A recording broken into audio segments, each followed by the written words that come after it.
Hello and welcome to Making a Difference. I'm your host, Dawn O'Sullivan, and I'm delighted to be here today at the Ed C. Gartland Youth Centre and here interviewing Megan O'Reilly.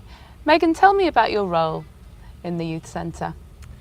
I came on board about 6 months ago, just returning from doing some voluntary work in Africa. And I'm now the director of the Edward C. Gartland Youth Centre, and that pretty much is involving coordinating all the activities that will be soon going on here after our opening in early November. And it's basically at the moment trying to welcome kids in for some pilot programs that we had over the summer. What type of pilot programs? We started out just by doing a survey and interviewing some of the youth in secondary school here on Providenciales. And we asked what kind of programs they wanted to see. So we basically didn't have any resources. We started from scratch, and we did things from dance to poetry to artwork. We tried to do a few off-site things like a beach cleanup and a boat trip.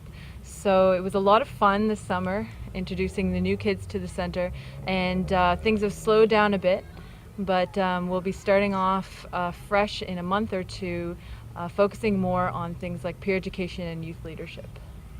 Right, and what are the hours, the opening hours of the Youth Centre? We haven't finalized it just as yet. It looks to be generally after school, so on a Monday to Friday period, it would be somewhere around the time of 2 to 8 o'clock. And then on the weekend or the holiday, we're looking at 10 until 6 at the moment on a Saturday. And we may be expanding that as time goes on and as we grow.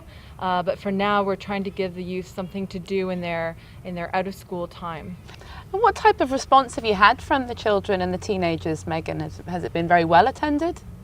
Definitely, the response has been really positive. We can see right from the start that this is something that was needed here. And so during those summer months when we just had a few students come through, they had great feedback. They loved what they saw. They wanted more. Some of those programs will definitely continue. So, and what type of projects were they most excited about? Definitely dance. Right. I think performance arts will be a big thing. Mm-hmm. Art was always well attended, but a little bit calmer. I think they need a place to express their energy, and they can do that through these performing arts or also playing sport here. And there'll be a wide variety of things we offer. And have you had a good response from volunteers that are helping you with these different projects? Definitely, especially we had a consistent showing of people just coming by to volunteer or calling, but then after the hurricane, there was a response from the public. They just came in hordes wanting to help out in any way they could. Megan, tell me a little bit more about the programs that you ran just post the hurricane, because I know that you were involved in some of the children from the outer islands being entertained here. Tell me a bit about that. We actually stepped outside our usual realm of operation during that time. We wanted to assist families on Provo who had taken in extra relatives. So be it anyone who was school-aged, actually, at that time was welcome to come here. If they were from Grand Turk or South Caicos or Salt Key, wherever, those children were welcome into the center for daily activities in the afternoon. This was meant to relieve the burden of those families housing extra members, and that has now been completed. We had, like I said, supervised activities for those children, but they've all gone back to their home islands, and it was a great success. This sounds great. Megan, tell me a little bit about the age group that is suitable for this youth centre. For instance, would I be bringing my 5- and 6-year-old children up here for the day to play? I'm glad you asked, because we don't have so much space to accommodate a lot of children. So we're focused on adolescents, teenaged youth. So we're looking at secondary schools. I could say in the age range of 12 to 18, to be clear, but again, I realize that there are children outside that age bracket in secondary schools. So we're looking at that age where they're starting to get curious. They have more motivation to get out there and make a difference in their community. We want to provide them a space to do that and to also develop themselves. Thank you very much, Megan. Okay, and good luck with the centre. Thank you.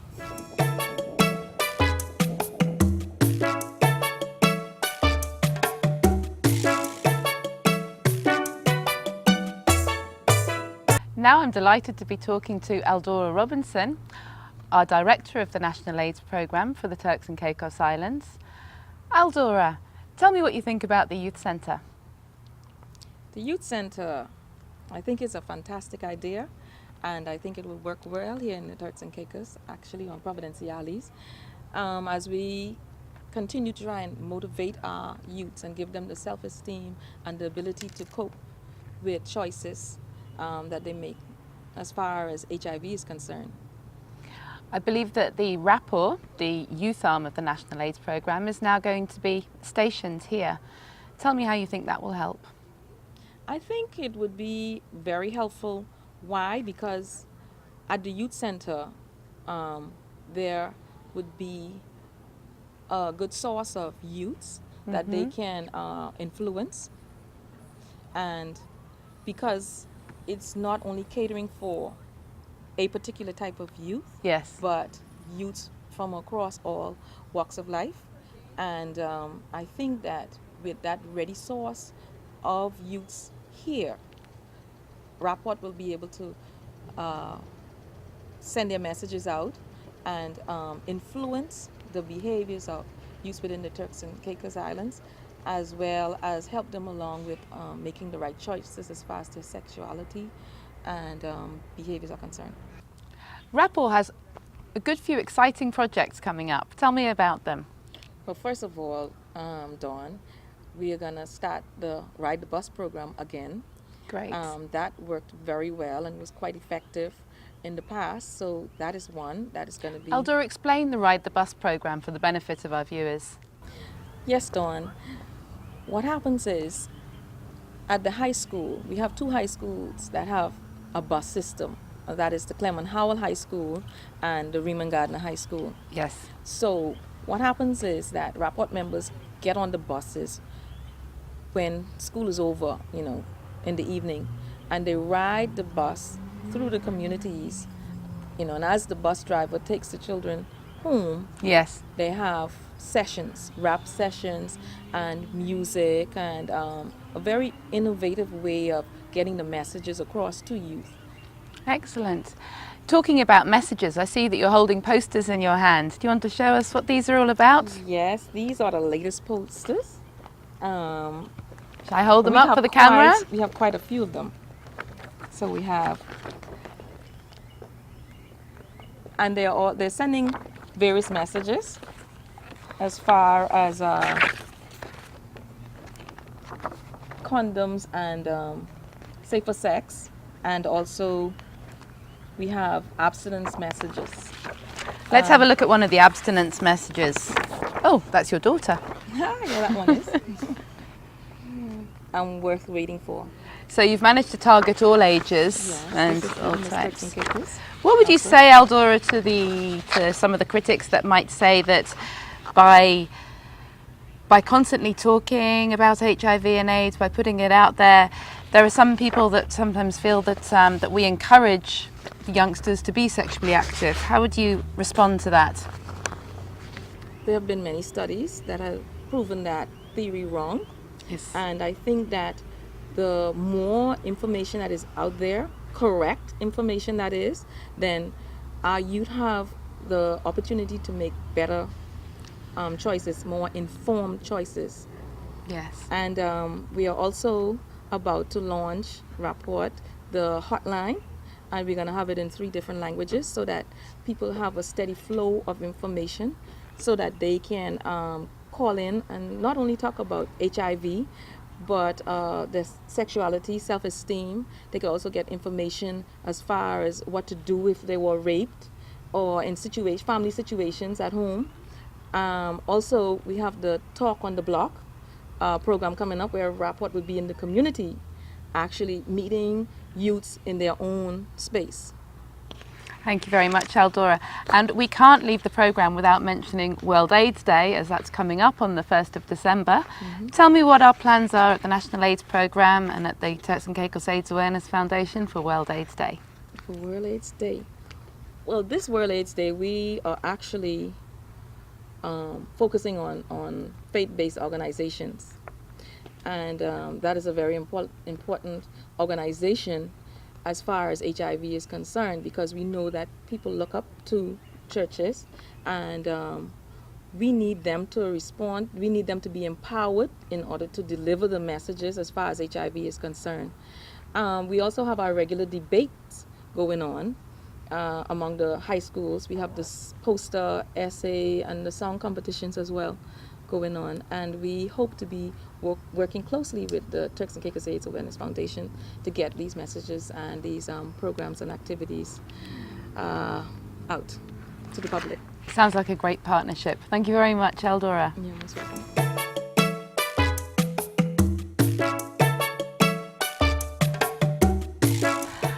And I'm here with a lady who needs no introduction because she's our president. This is Tony Sotak, president of the Turks and Caicos AIDS Awareness Foundation.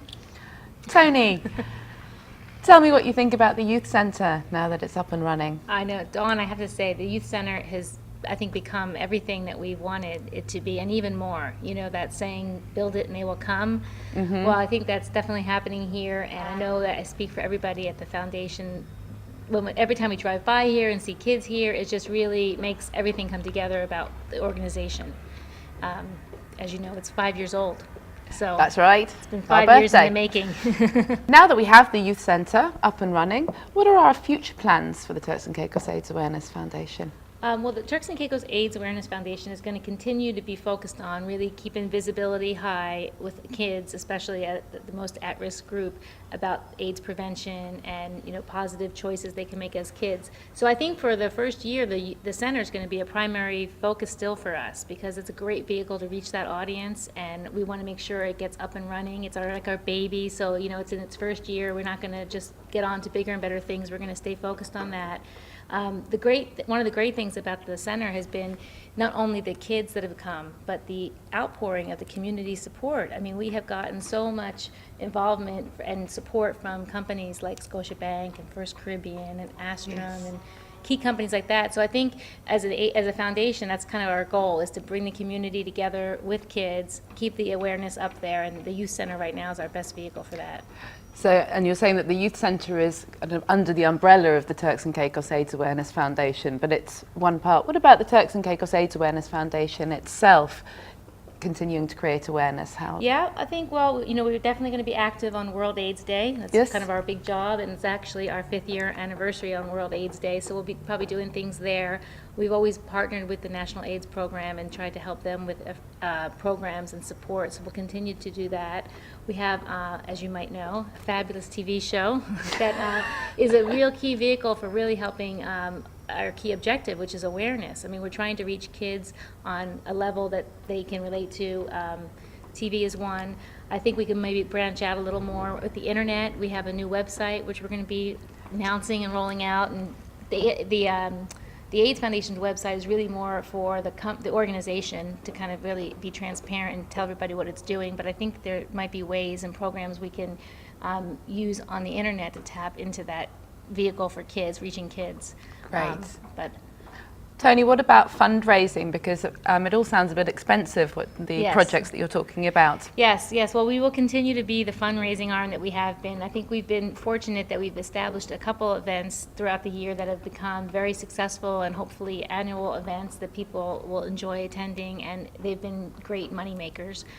We have a couple new ideas that we are going to put into the works, but frankly, we've kind of held off a little bit in the fall because of all the hurricane relief support. We thought that was very important. That Just highlight a little bit about the hurricane relief support, because the youth centre was actually used as part of the hurricane relief support. Just expand on that a little bit for me. Yeah, I mean, obviously it wasn't planned, but I think that the fact that we had the building up and the fact that it was in good condition and no damage happened, we were able to open up the doors to some children that were here and they wouldn't normally be here.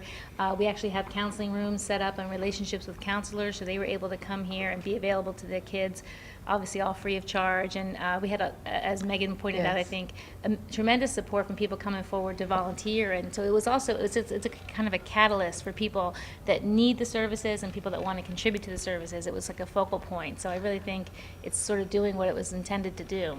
I think at this point also we should thank Roxanne Wake-Forbes, who was instrumental in the Yes. counselling and some of the programmes And put who on is, for the children. a member and of the AIDS Foundation as well. as well as a director. psychologist.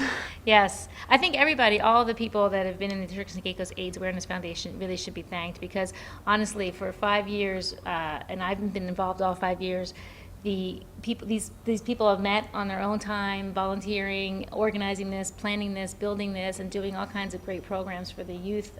So I think that they all deserve a pat on the back, really. I wish I could name them all, but I don't think we have that much time. Thank you so much, Tony. Again, this is our president of the Turks and Caicos AIDS Awareness Foundation. Thank you.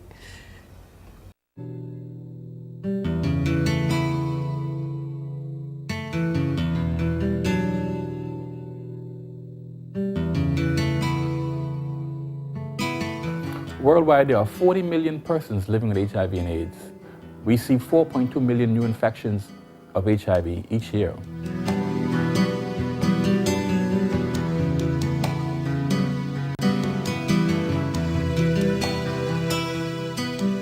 In the Caribbean, the threat of AIDS is a real threat. We have the second highest rate of HIV in the world, second only to sub-Saharan Africa. Turks and Caicos rank top 5 highest HIV/AIDS incidents in the Caribbean. AIDS is a big threat to Turks and Caicos because we are close to countries that are heavily populated with HIV and AIDS, which is Haiti and the Dominican Republic. HIV/AIDS is spread predominantly through heterosexual activity within the Turks and Caicos Islands. 2007, we spent over $1 million on HIV and AIDS. The best way to combat HIV/AIDS, the first and foremost remains educational messages, getting persons to convert educational messages into behavior and practices. Something that you can contract HIV from kissing, like just a simple peck, or hugging. Drinking from the same cup, sharing a candy bar. There is no cure for HIV and AIDS. We do have treatment, it is expensive, and we're very lucky in the Turks and Caicos to have universal access to treatment. But the key is prevention. We don't want any young person to contract this disease.